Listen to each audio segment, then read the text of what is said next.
Yan, mga kainday, kamusta kayo?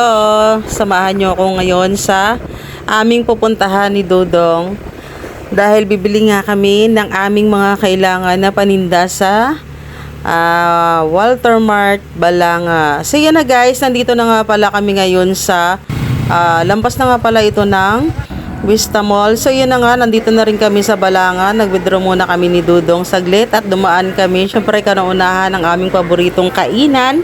Walang iba kundi ang SNR. Syempre, kakain muna tayo bago tayo mamili ng mga kailangan nating mga paninda. So yun na nga guys, nandyan na rin kami ni Dudong at umorder na rin kami ng aming pagkain. At iyan na nga, mabilis lang din naman kasi nga wala namang masyadong tao ngayon kasi nga ordinaryong araw.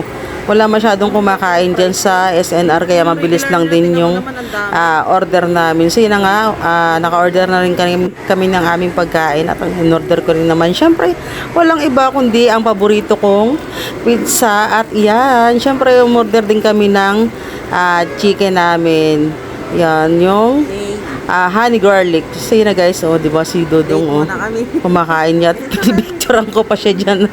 Subo-subo yung price. So yun na nga guys, minsan lang din naman kami lumabas din ni Dodong wala nung nagtitinda ako. Siyempre na busy na rin tayo, marami tayong ginagawa sa buhay natin at kailangan natin maghanap buhay. Alam mo naman si Inday, hanggat maaari kailangan kumayod ng kumayod at para meron tayong kakaining araw-araw. Yan tingnan nyo naman, grabe guys sumubo ng pizza si Inday.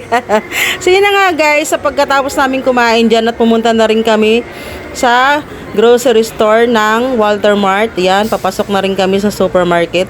At iyan na nga, kumuha saglit dyan si Dudong ng aming cart. Ayan, ay cart, konti lang naman yung mga binili.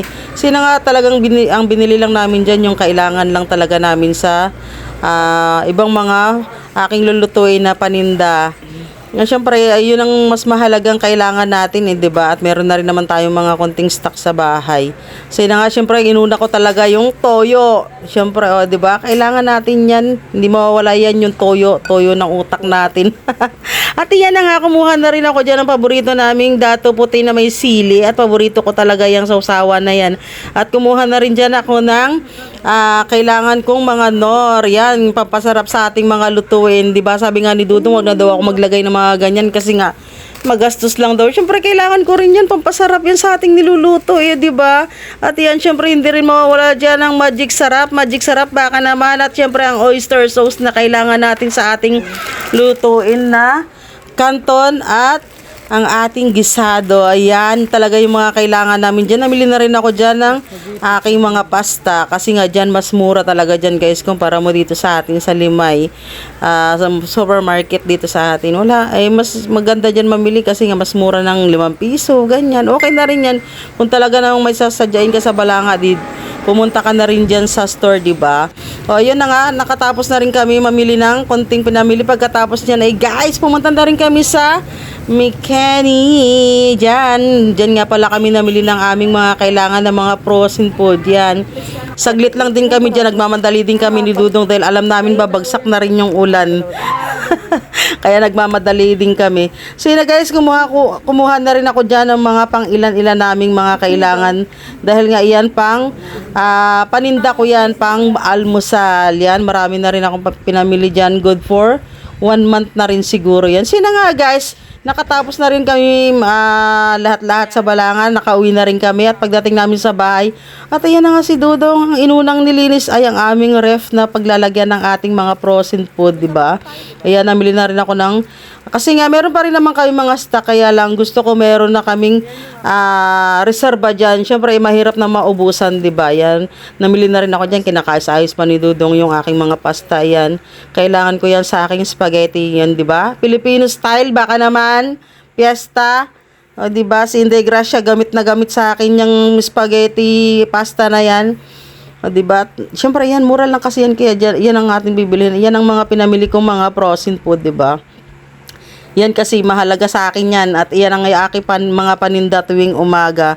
At dyan ay kumikita tayo, diba? So yun na guys, papakita ko muna sa inyo ang aming mga pinamili.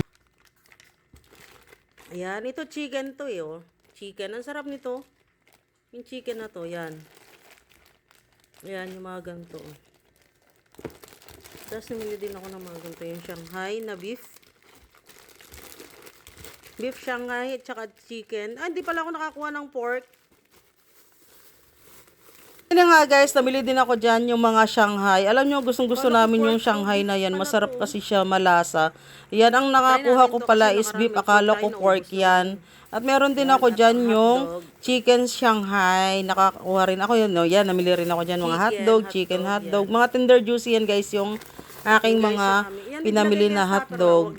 Yan, meron din ako dyan mga ham, yan. Kasi yan, ang kasama niyan is ham with egg. Tsaka yan no, yung ating longganisa is Rowells yan guys, ha, masarap yan.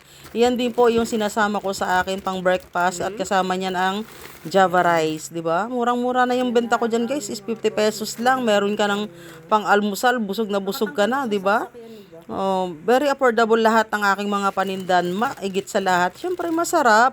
Kailangan sa mga paninda natin masarap yan para tangkilikin tayo at balik-balikan tayo ng ating mga customer, di ba? Ganun talaga pag nagtinda, kailangan sarapan mo, hindi yung panandali ang sarap lang, di ba? Hangga't nagtitinda ka, dapat ang mga paninda mo habang tumatagal lalong sumasarap yan, di ba? Guys, ganun talaga. Yan, namili din pala kami dyan mga fried ng garlic, fried garlic. Kailangan ko rin kasi yan sa aking fried rice. Yan yung ginagamit ko guys, yung golden. Yan, fried. Bali, dalawang fried ko yan. So yun na guys, yan lang naman yung aming mga pinamili ni Dudong at naayos na rin namin lahat. At pagkatapos nga niyan ay ako ay nag-slice na rin ako ng aking mga panglutuin bukas para hindi na naman mag-hold. Bukas guys, merong almusal si Inday Gracia, kaya mamili na kayo, pupunta na kayo sa pilahan ng Reformista. Nandun na ako mga 6:30 or bago mag-6 nandun ako. So yun guys, hanggang dito lang ating video. Yun lang guys, bye bye, I love you all.